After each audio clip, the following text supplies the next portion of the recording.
Hello and welcome to this metacognition.org.uk staff CPD video on metacognitive strategies for questioning. This is the fourth video out of 8 in the Metacognitive CPD video series and the third video on metacognitive strategies.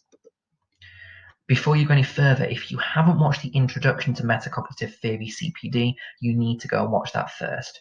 The reason being is the greater understanding you have on metacognitive theory, the more you'll understand the strategies and the better you will be able to implement them into your practice.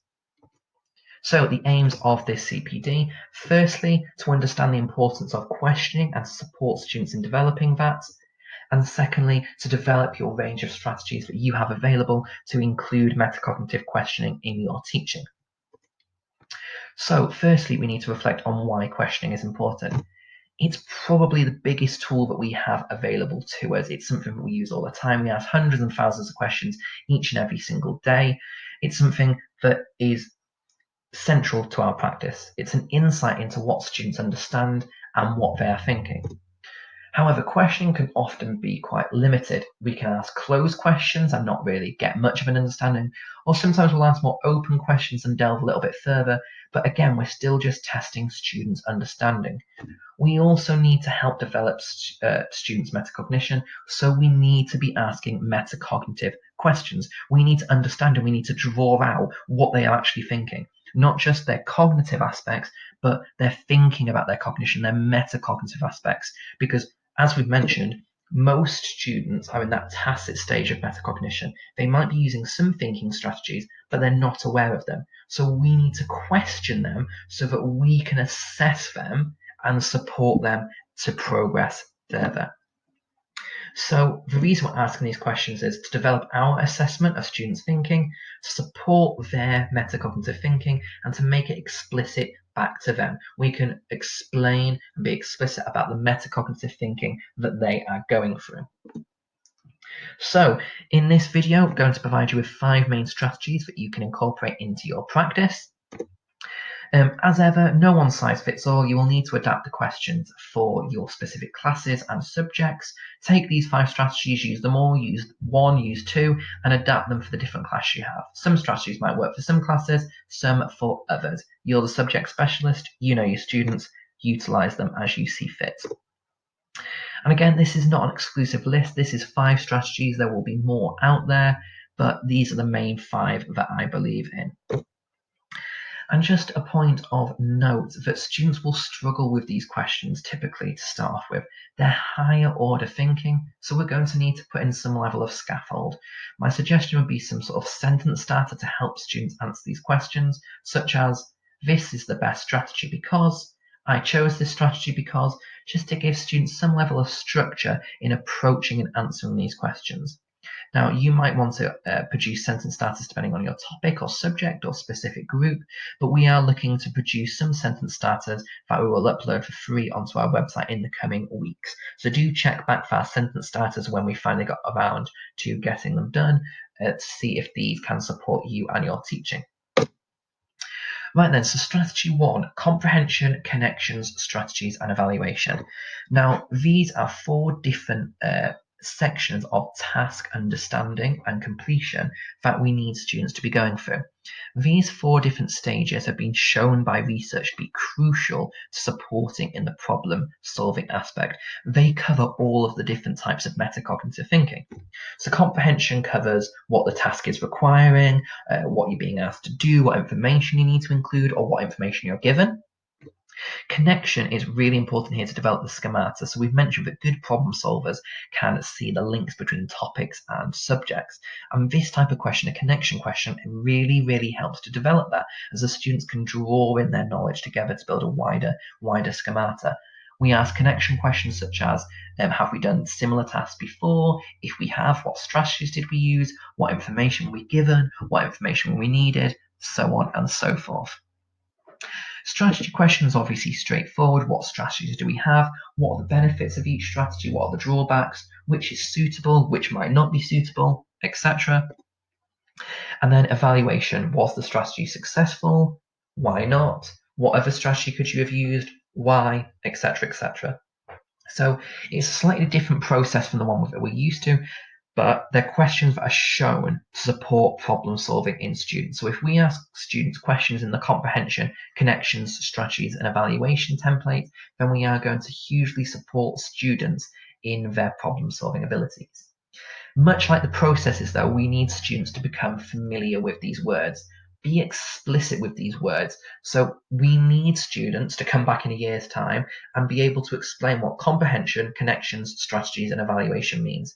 See if you can build these into your questions or make them explicit on your PowerPoint or your questioning method. Strategy 2 is process questions. So as mentioned in the previous CPD, processes are hugely important. We've obviously got the two main metacognitive processes, knowledge of self, knowledge of strategies, and knowledge of task. And then we've got plan, monitor, and evaluate. We know that we need to include these because we need students to go through these processes independently. We know that if students go through these processes, they are more likely to be successful, get higher marks, and have more and better task completion. So we should also question students using these processes, making the keywords explicit in it. Okay, so ensure that it is explicit in the questions you're asking. So, for example, how would you plan to complete the task? How would you evaluate to check that your answer is correct? So using those keywords. Strategy 3 is questioning cards. So the idea behind these questioning cards is they are a scaffold for students to question each other. They might question themselves though, they might question each other in pairs or in groups. So students will need to be trained in using these questioning cards, but in time the questions on these cards become automatic. So this is incredibly important because the more metacognitive questions that students know, the more questions they can start to ask themselves when they're working independently. If we're constantly asking students questions, they will improve massively, but if students can start to ask themselves these questions, they will get even better and it will support their independent work. So if students can start to ask themselves comprehension questions or connection questions, especially when they're sat down in an exam or doing an essay, whatever it might be, they're going to do better. Now, as mentioned, they can do it in pairs or small groups. This is beneficial because you're going to get more students answering and asking questions. Rather than you just picking out a half dozen students that you want to ask, this method will mean that all 30 questions, or however many you've got in your class, will be answering questions. You're not limiting. More students are doing more thinking more of the time. And obviously, as mentioned, it helps them to become more independent. So examples here, these are all on our website at the following link, just underneath this CPD video actually. All of these questioning cards are available. You can download them as PDFs, you can download them as Word documents and edit them. I would recommend, once you're happy with the questions, to download them, print them off, laminate them and cut them out, and then you've got them to use over and over. Like we say, we want these things to be automatic and commonly used. Pulling them out once a month isn't going to help. They need to be something that's ingrained into your lessons over and over again. You'll also notice that these questions come in the comprehension, connection, strategies, and reflection questioning types following the initial outline process. These questions are hugely beneficial to task completion and problem solving, and that is why I've produced questioning cards following these 4 different types of questions.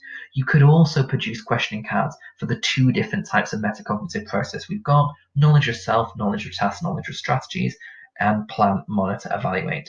These questions are quite similar though, and so I'd recommend going ahead with these. It also reduces your workload. You'll also notice that these are predominantly for science, technology, engineering, and maths. That's purely because I come from a mathematics background, and so that is where my subject knowledge comes from. Some of these questions will be relevant for non-STEM subjects, but you might just want to download the Word document, edit a few questions, and maybe add in a few questions just so that they are completely correct for the subject you are teaching and appropriate for the students that you have got. But typically they're more general metacognitive questions, so once you're happy with the sets, you can print them off, get them laminated, and you are then sorted. So strategy 4 is the questioning matrix. This is something that you might have come across before. So what you do is you present students with a source, a table, or a photograph, and you place it within the center of this matrix. Students will then ask questions using this matrix either themselves or to a partner, or within a group. The way they do this is they read off the y-axis and then they read off the x-axis to generate a question, and the question is in reference to whatever source photograph table that you have put in the center of the picture, of the matrix, sorry. These are typically higher order questions, so we're stretching students' thinking, and it's also a lot more justification, why questions, when questions. So we're really getting students to think in a deeper manner than usual. Again, this is developing independence. The more questions that students are asking, the more questions that can become automatic within their practice, and so the more questions they can ask of themselves when they are working independently. We need students to know these questions so that they can apply them during exams, essays, homework, or homeschooling. So this is the example. This is a template grid. So you would place your picture or source into the center there and then read questions off it. So you might have read the question, how might, or where can, or what should. And so you're reading from the Y and then the X axis, and you're generating those questions. Again, all of the templates and the examples can be found if you scroll further down the page on which you found this CPD. Here is a history example of personal social development, science example, and food tech, science, or PE example. There are lots more examples on our website. These can be used for all subjects, all the way from maths to Spanish, English to history. They are useful for all subjects. Right then, the last strategy is the comparison of strategies, plans, and answers. So it's mentioned during the modelling CPD video. One of the best ways to model metacognitively is to produce comparisons. So comparisons between strategies, comparisons between plans, or comparisons between answers. So which is best, better, etc. So once we've done that modelling, once we've compared them, we can actually then start to get the students to answer the questions, rather than us saying this strategy is better because, this planning method is better because. Flip this around and start asking students the questions, these why questions, these metacognitive questions. So which strategy is better and why? What is the difference between the planning techniques and what impact does this have? So once you've done the modelling, the next stage there would be to get the students to start questioning. You can question them, or they could start to question each other. So thank you for watching this CPD. I hope these 5 strategies will be beneficial for your practice. Hopefully something there for you to try out. Do feel free to go and get the templates off our website. They're all there at metacognition.org.uk underneath the teacher questioning section. More CPD and resources are being added all the time, so keep checking back to see if there's anything else that can help you. As mentioned, it's all free. If you feel that you as a school or as an individual can drop some pennies or pounds our way, we do have a PayPal donation link on the website, and this just helps to cover the cost of the website. So any support would be appreciated, because I really do want to keep these resources and CPD free. So often things are expensive and prohibitive for staff and for schools. Please share it widely. The more people who watch these videos, the more people who learn about these strategies, the more students who are going to benefit. Please pass it on to other teachers. Please tweet about it. Please put it on your groups and your WhatsApps. Please also pass it on to T&L leads, to PD leads, and to SLT, so that they can circulate it amongst their staff. Also follow us on Metacognition U on Twitter. This will give you updates on what we're doing. You can also ask any questions, any queries that you might have, and get in touch with us. The next CPD video is on discussion. So once you finish watching this, please head over to discussion and check out that CPD video to learn about some strategies you can use to develop discussion in your classroom. Thank you very much for watching.